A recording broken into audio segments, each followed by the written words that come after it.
Hello dear students, welcome in ASC starter. Dear students, इस video में मैं आपसे मॉर्निंग शिफ्ट का जो नेचुरल साइंस का पेपर हुआ था ना क्लास 7 का, उसको डिस्कस करने जा रहा हूँ। ठीक है, और जो इवनिंग शिफ्ट वाले वो देख सकते हैं कि आज मॉर्निंग शिफ्ट का कैसे पेपर आया था, और मॉर्निंग वाले देख सकते हैं कि उनके आंसर कितने सही हैं। देखिए, जो पहला क्वेश्चन था, प्रोटीन जो है वो, ठीक है, और मेड ऑफ डैश एसिड। तो प्रोटीन जो है किस एसिड का बना होता है, तो वो होता है एमिनो एसिड। ठीक है, एमिनो अम्ल, ठीक है, या अमीनो अम्ल। फिर दूसरा वह प्रक्रिया है जो पादपों को प्रकृति में स्वपोषी बनाती है। मतलब कौन सी प्रक्रिया है जिससे जो पौधे हैं ना वो ऑटोट्रॉपिक बनते हैं, तो वह फोटोसिंथेसिस। कौन सी है? फोटोसिंथेसिस। ठीक है, मतलब प्रकाश संश्लेषण। उसके बाद नेक्स्ट था, भोजन के जटिल घटकों को सरल पदार्थों में टूटने को डैश कहते हैं। बताओ, जब, देखो थोड़ा स्पीड से बताऊंगा। ठीक है, जब कॉम्प्लेक्स जो फूड होता है वो सिंपल बन जाता है तो उसको हम क्या बोलते हैं? हम बोलते हैं उसे पाचन बोलते हैं। क्या बोलते हैं? डाइजेशन बोलते हैं। नेक्स्ट ये कह रहे हैं, चाल की जो मूल इकाई है ना वो किलोमीटर पर सेकंड है। आप खुद बताओ कि चाल की यानी कि स्पीड की जो बेसिक यूनिट है वो कौन सी मानी जाती है? मीटर पर सेकंड मानी जाती है। यहाँ पर किलोमीटर लिख दे तो गलत है। ऐसे अगर आपसे डिस्टेंस पूछ लेगा तो उसकी क्या होती है? मीटर होती है। टाइम की क्या होती है? सेकंड होती है। हाँ या ना? तो हमसे पूछा था ये सही है गलत, तो हम बोलेंगे गलत है। ये कह रहा है जो सरल लोलक होता है ना वो सीधा जाता है। देखो आपने लोलक देखा होगा ना, तो इस तरीके से ट्रैवल करता है, ऐसे ऐसे होता है, आवर्ती गति होती है। कौन सी होती है? उसकी पीरियडिक मोशन होता है। तो ये बोल रहे सरल है, तो ये गलत है। ये कह रहा है पित्त का संग्रहण यकृत में होता है। बताओ, जो पित्त होता है वो जो इकट्ठा होता है बाइल जूस वो लीवर में होता है। तो ये ट्रू है। ठीक है, ये ट्रू है। उसके बाद नेक्स्ट पर आ जाओ। ठीक है, सेलुलोज जो होता है वो ह्यूमन बॉडी के अंदर डाइजेस्ट नहीं कर सकता फूड को, तो हमारी बॉडी में सेलुलोज होता ही नहीं है, ये तो जानवरों में होता है। तो इसका मतलब ये ट्रू है। ठीक है बच्चों, आंसर मैच करते जाना। और कितने सही निकले आपके कमेंट करके बता सकते हैं। ये कह रहा है जो दिन होता है ना तो कौन सी गैस फोटोसिंथेसिस में निकलती है। देखो ऊपर जो फोटोसिंथेसिस पूछा था ना, यहाँ पर उसके आंसर भी आ गया। तो अगर जैसे कोई स्पेलिंग में कुछ मिस्टेक होती है तो नीचे आप उसे चेक भी कर सकते हैं, कोई ऐसा आंसर मिल ही जाता है। तो बताओ, दिन के समय जो फोटोसिंथेसिस होता है तो पौधे अपने फोटोसिंथेसिस में कौन सी गैस निकालते हैं? Oxygen, O2। ठीक है, फिर नेक्स्ट है, पत्तियाँ अधिकतर हरे रंग की क्यों होती हैं? पत्तियाँ हरे रंग की क्यों होती हैं? क्योंकि उसमें क्लोरोफिल पाया जाता है। क्या पाया जाता है? क्लोरोफिल पाया जाता है। ठीक है, पत्ती का हरा रंग क्यों होता है? क्लोरोफिल। आपसे देखो, आपके पेपर में रंध्र आ सकता है कि रंध्र क्या होते हैं? पत्ती में जो छोटे छोटे छेद होते हैं ना उसे स्टोमेटा कहते हैं, तो आप में वो पूछ सकता है। ठीक है, और ये कह रहा है कि name any two more nutrition in living beings. आपको बताना कि जो जिंदा जीव होते हैं ना वो कौन कौन से न्यूट्रिशन के टाइप होते हैं। जैसे आप एक बता दो कि ऑटोट्रॉप, जैसे पौधे होते हैं वो अपना खाना खुद बना लेते हैं। दूसरे होते हैं हेटरोट्रॉप। ऑटोट्रॉप को बोलते हैं स्वपोषी। क्या बोलते हैं? स्वपोषी। स्वपोषी, ये वहाँ लिखा है। ठीक है, और दूसरा कौन सा होता है? विषमपोषी। विषमपोषी कौन है? हम हैं, जो अपने खाने के लिए दूसरों पर निर्भर होते हैं। देखो आपसे परजीवी पूछ लेगा, अमरबेल वाला, तो आप इसके आसपास की चीज़ें कर लो। जो ये पेपर है ना बच्चों, अगर आपको अच्छा स्कोर करना है तो इसके आसपास की चीज़ें कर लो। परजीवी किसे कहते हैं? पैरासाइट क्या होते हैं? सैप्रोफाइट्स क्या होते हैं? अमरबेल का पढ़ना। और वो जो कीड़ों को खा जाता है। ठीक है, और सैम्पल पेपर तो अच्छे से कर लो। मैंने सैम्पल पेपर की वीडियो बनाई ना, वो भी देख लो क्योंकि उसमें तो क्वेश्चन जरूर आ रहे हैं। ठीक है, उसके बाद नेक्स्ट बोल रहे हैं, देखो आप सैम्पल पेपर की वीडियो ढूंढोगे ना तो लास्ट में एएससी स्टार्टर लिख देना। उसके बाद कह रहा है कि पादप का कौन सा भाग भोजन के संश्लेषण में भाग लेता है? बताओ, पौधे का कौन सा पार्ट होता है जो खाने को संश्लेषित करता है? तो कौन करता है? पत्तियाँ तो करती हैं। ठीक है, तो पत्तियाँ यानी कि लीफ इसका आंसर आ जाएगा। ठीक है, और उसके बाद नेक्स्ट है, देखो अगर ये था ना कि पौधे में और कौन सी चीज़ है जो सेंसस करने में हेल्प करती है लेकिन गैस नहीं होता उसमें, तो हम देखते हैं जो जड़ होती हैं वो हेल्प करती है क्योंकि वो पानी लेकर जाती हैं। और क्या लेकर जाती हैं? खनिज लेकर जाते हैं। तो उसमें हम रूट्स लिख देंगे इसमें। ठीक है, तो उसके बाद है कि आपको डिवाइस बतानी थी जो डिस्टेंस मापती है। देखो डिस्टेंस कौन सी डिवाइस मापती है? ओडोमीटर यानी कि पथमापी। ठीक है, और अगर आपसे पूछ लेगा कि स्पीड कौन मापता है तो आप स्पीडोमीटर बता देना। फिर कह रहे दीवार खड़ी के लोलक द्वारा किस प्रकार की गति होती है। देखो टन टन, तो ये कौन सी आवर्ती गति। मैं आपको सारी गति बताता हूँ। कोई चीज़ सीधी जा रही है ना तो वो होती है सरल गति, कोई चीज़ गोल गोल घूम रही है तो वो होती है सर्कुलर मोशन, वर्तुल गति, वर्तुल। ठीक है, आगे सुनो। तो उसके बाद है, तो इसका तो आंसर समझ में आ गया ना, कौन सा, आवर्ती गति। मतलब आवर्ती के दो नाम होते हैं, आवर्ती गति भी होता है और दोलन गति भी होता है। ठीक है, इंग्लिश में पीरियोडिक मोशन। अब ये कह रहा है कि जीवों को पोषक तत्वों की आवश्यकता क्यों होती है। बताओ हमें क्यों चाहिए न्यूट्रिशन, ताकि हमारी पूरी जो बॉडी मेंटेन हो सके। ठीक है, भोजन के सभी आवश्यक तत्व मिल सके, बॉडी डेवलप हो सके, बॉडी बिल्डिंग के लिए, बॉडी ग्रोथ के लिए। आप पॉइंट में लिख दो, ग्रोथ के लिए, ठीक है, और मेंटेनेंस के लिए बॉडी को, ठीक है, और जिंदा रहने के लिए। ठीक है, एक है कीट भक्षी पौधे किन्हें कहते हैं। बोलो कि जो कीड़ों को खाते हैं। ठीक है, और मैंने आपको बताया था बुक में से, चैप्टर में से बताया भी था कि आप जो कीट भक्षी पौधे हैं ना उनके नाम भी याद कर लो। ठीक है, आपको नाम पता होना चाहिए। देखो आपको बताया था ना, एक फ्लाई ट्रैप होता है और एक सनड्यू कीट भक्षी होता है। एनसीईआरटी की बुक में देखोगे ना 5वें पेज के आसपास मिलेगा आपको। ठीक है, अब ये कहते हैं जो फलीदार पौधे होते हैं ना, उनकी जड़ों में कौन सा जीवाणु पाया जाता है।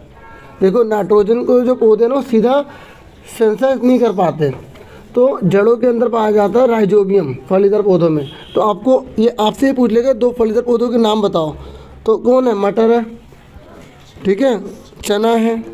तो ये क्या कौन से होते हैं, फलीदार होते हैं। ठीक है, उस पौधे से उसे क्या लाभ होता है, वो नाइट्रोजन को ग्रहण कर पाते हैं ना।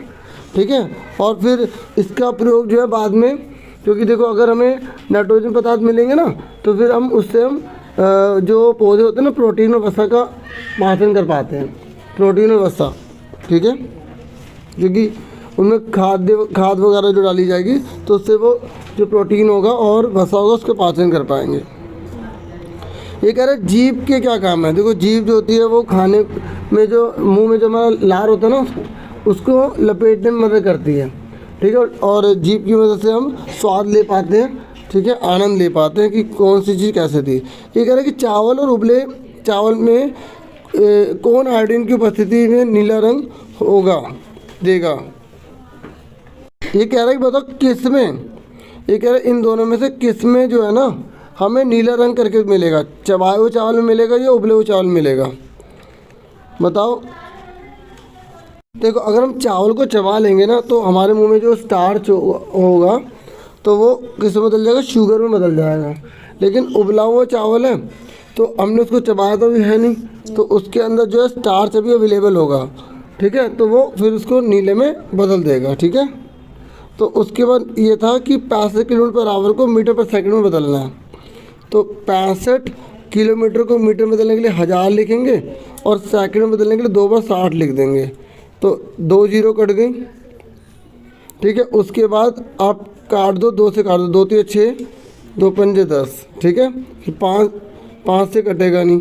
ठीक है, तो 65 की 5 में मल्टीप्लाई करके, 6 को 3 से मल्टीप्लाई करके 18, इससे डिवाइड कर देंगे। देखो 5 पंजे 25, 5 से 30 और 31 32 और नीचे का 18। अब इसको डिवाइड कर दोगे आपका आंसर आ जाएगा। ठीक है, ठीक है, आप डिवाइड कर लेना। फिर आप किसी वाहन की औसत गति कैसे निकालेंगे बताओ।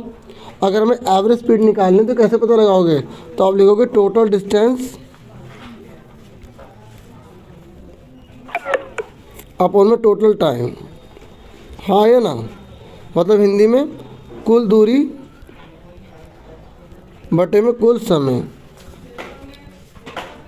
ठीक है, तो उसके बाद ये कह रहे हैं कि आपको बताना है कि पौधे अपना भोजन कैसे बनाते हैं, ऑटोट्रॉफ्स। तो आपको पूरा फोटोसिंथेसिस का बताना पड़ेगा। ठीक है, आप पिक्चर भी बना देना, प्रकाश संश्लेषण। ये तो क्वेश्चन आने ही आना है, आप में भी आ सकता है। ठीक है, ये कह रहा अगर आप ये नहीं करते तो आप ये नीचे वाला करो कि जो पौधे होते हैं ना प्रोटीन और वसा का संश्लेषण कैसे करते हैं, तो नाइट्रोजन की वजह से करते हैं। ठीक है, तो जो वो राइजोबियम जैसे बैक्टीरिया होते हैं ना उसको फिर नाइट्रेट में बदल देते हैं। उसके बाद उनको जो हम उसमें खाद वगैरह उर्वरक डालते हैं तो वो हमें क्या करते हैं, प्रोटीन और वसा का जो है ना पौधे को प्राप्त हो जाता है। ठीक है, एक चीज़ रुको,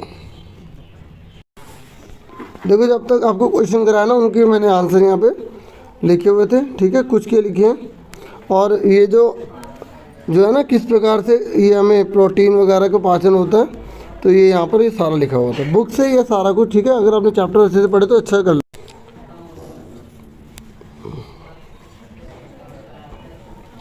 फिर है कि मानव पाचन तंत्र में स्रावित अम्ल का नाम बताओ। जो हम जब name the acid and its function secret in human digest system. देखो जब हमारा ह्यूमन डाइजेस्ट सिस्टम है उसमें एक एसिड होता है, तो उसका नाम बताओ। तो कौन सा एसिड होता है? HCl। कौन सा होता है? HCl मतलब हाइड्रोक्लोरिक एसिड। तो ये क्या काम करता है? एक तो ये खाने को गला देता है, दूसरा जो खाने में बैक्टीरिया आ जाता है उसको मार देता है, ठीक है। ये था इसमें। तो ये कह रहा है निष्कासन, पाचन आदि पाचन प्रक्रिया। ये कह रहा है आपको पूरी पाचन की प्रक्रिया बतानी है।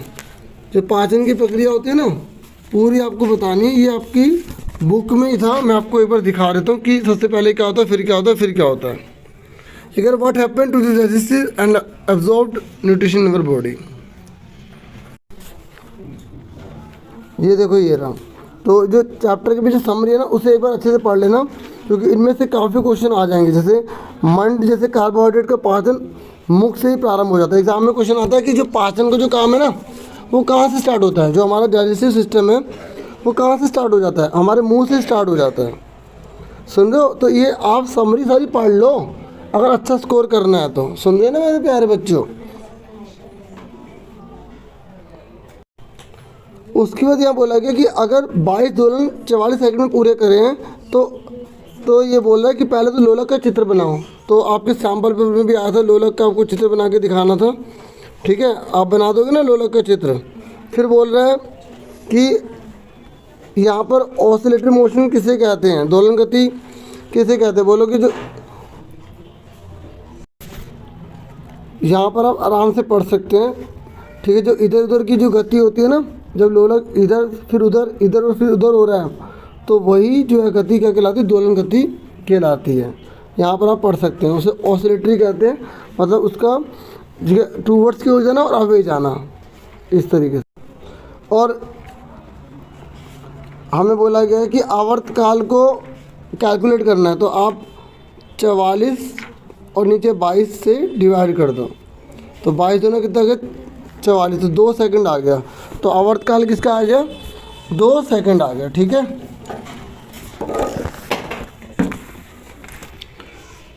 उसके बाद देखो यहाँ पर फटाफट देख लो क्वेश्चन कि एक विद्यार्थी अपने घर से पैदल अपने दोस्त के घर तक 20 मिनट में पहुँचता है। कितने मिनट में पहुँचता है? 20 मिनट में। अगर यदि एक विद्यार्थी की औसत चाल 1 मीटर पर सेकंड है तो दूरी निकालो। बताओ दूरी का फॉर्मूला क्या होता है? दूरी का फॉर्मूला होता है चाल गुणा में समय। तो बताओ दूरी चाल कितनी है? 1। चाल कितनी है? 1 मीटर पर सेकंड, ठीक है। और टाइम कितना दे रखा है हमें? 20 मिनट। तो यहाँ मिनट को पहले किस में बदलना पड़ेगा? हमें सेकंड में बदलना पड़ेगा। और 1 मिनट में कितने सेकंड होते हैं? कितने होते हैं? 60। तो इन तीनों को गुणा कर देंगे, आंसर आ जाएगा 6 दूनी 1200 मीटर। ये बुक का क्वेश्चन है, 1200 मीटर। तो 1200 मीटर को हम किलोमीटर में बदलेंगे तो कितना आएगा? 1.2 किलोमीटर आ जाएगा, ठीक है। तो इस तरीके से करना था। अगला क्वेश्चन कह रहा है कि अगर मान लेते हैं 3 मीटर पर सेकंड की स्पीड से जा रहा है तो अब कितना समय लगेगा? अब बताओ, समय निकालना है। तो बताओ समय का फॉर्मूला क्या होता है? समय का फॉर्मूला क्या होता है? यदि अपने घर से अपने दोस्त के घर तक पहुंचने में साइकिल का उपयोग करता हो, 3 मीटर पर सेकंड की गति से जा रहा है तो कितना समय लगेगा? समय का फॉर्मूला क्या होता है? दूरी बटा, देखो बच्चे ये फॉर्मूला होता है दूरी बटा चाल। आप बताओ दूरी कितनी निकाली आपने? अभी जो दूरी निकाली आपने कितनी निकाली थी? आपने 1200 मीटर निकाली थी ना, तो वो लिखोगे ऊपर। और हमें चाल कितनी दे रखी है? 3, तो 3 नीचे लिख दोगे। अब आप कहोगे भैया या सर कि जो समय हमें दे रखा है, समय निकाला है तो दूरी बटे 4 लिखना है। तो दूरी हमें 1200 मीटर दे रखी है। अब आप कहोगे इसमें दूरी तो दे नहीं रखी। अरे जो दूरी हमने निकाली वही पुट करनी है। और हमें कितना दे रखा है? चाल 3, तो 3 से डिवाइड करो, 3 चौक कितना आ गया? 12। तो 400 सेकंड आ गए। कितना आ गए? 400 सेकंड। इसको हम किस में बदल देंगे? मिनट में बदल देंगे। मिनट में बदलने के लिए किससे भाग कर देंगे? 60 से भाग कर देंगे तो 0, तो 40/6, ठीक है, ये आ गया हमारा मिनट। अगर इसको और पॉइंट में लाना तो और पॉइंट में ला सकते हो, ठीक है। और अगर आप 400 सेकंड भी छोड़ देंगे तो कोई दिक्कत नहीं है, ठीक है। उसके बाद देखो ये कह रहा है पत्ती का विभाग जिसमें तो तने से जुड़ा होता है पर्णवृत्त कहलाता है। ये मतलब पैसे दे रखी है, ठीक है। तो आपसे पहला पूछा गया था कि पत्ती की मुख्य शिरा क्या होती है, जो मुख्य शिरा होती है वो क्या कहलाती है, ठीक है। ये देखो तो बच्चे इसका होता है पर्णवृत्त, ठीक है, पेटियोल। फिर कह रहे यदि किसी पादप की पत्ती में समांतर शिराएं होती हैं, ठीक है, पैरेलल होती हैं, तो जड़ कैसे होंगे। देखो अगर पैरेलल होगा ना तो उसकी जड़ ज़्यादा गहरी नहीं होती, ठीक है, तो उसको हम बोलते हैं रेशेदार। क्या बोलते हैं, रेशेदार, मतलब फाइबरस रूट, ठीक है। और एक अगर घास की पत्ती में कौन सी शिरा होगी, जो घास जो ज़्यादा गहरी होती है, ज़्यादा गहरी होती है घास, नहीं होती ना ज़्यादा गहरी, तो इसमें समांतर आ जाएगा, ठीक है। और फिर कह रहा है हमारे भोजन के मुख्य पोषक तत्वों में ये सब पाया जाता है। तो ये बोला कि मंड जो होता है ना, मंड वो क्या है, इसमें से कार्बोहाइड्रेट है, ठीक है। चावल है ना, चावल में क्या होता है, विटामिन, वसा होती है, वसा फैट होता है, ठीक है। और ये कह रहा है कि हमें सभी पोषक तत्वों की आवश्यकता जिसके लिए होती है वह क्या, बताओ हमें क्यों चाहिए पोषक तत्व। देखो ऊपर वाले में आंसर में था न्यूट्रिशन में क्यों चाहिए होते हैं, तो इसका आंसर ऊपर वाले क्वेश्चन का आंसर यहाँ मिल गया, ग्रोथ के लिए, बॉडी रिपेयर के लिए, एनर्जी के लिए। तो कई बार हमें ऊपर के आंसर नीचे मिल जाते हैं। अब देखो ये वाला क्वेश्चन है, ये हमें टेबल दे रखी है। तो 8 से लेकर 10 बजे तक उसे लग गए अपने नाना नानी के घर जाने में, तो 2 घंटे के है ना वो। तो इसने बोला कि बताओ नानी के घर कितनी दूर है। देखो शुरू में देखा था ऑडोमीटर में इतना लिखा था, बाद में इतना लिखा, तो कितने किलोमीटर गया है वो नानी के घर।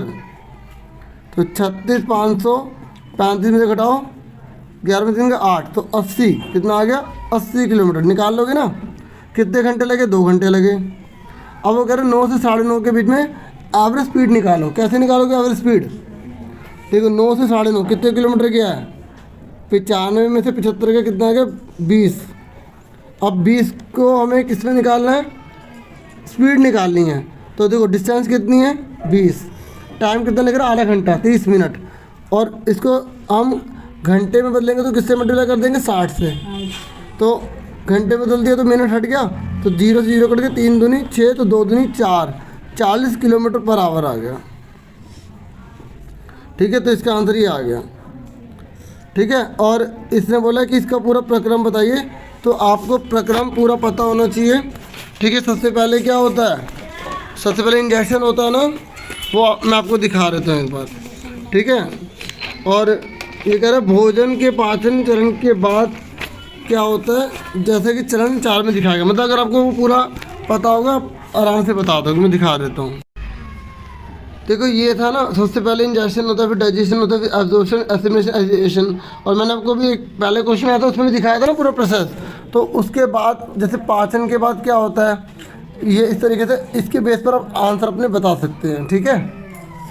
देखो मैंने थोड़ा बहुत जो भी आपको समझा दिया, और ठीक है। और यहाँ पर बोला कि मानव पाचन तंत्र की आप क्रम से लाइन से लगाओ, तो मैंने अभी आपको बता दिया कौन कौन से थे, ठीक है। और बचे हुए भोजन का अवशोषण केवल क्षुद्रांत में होता है, बताओ। जो पचा हुआ भोजन होता है वो केवल स्मॉल इंटेस्टाइन में होता है, नहीं ना।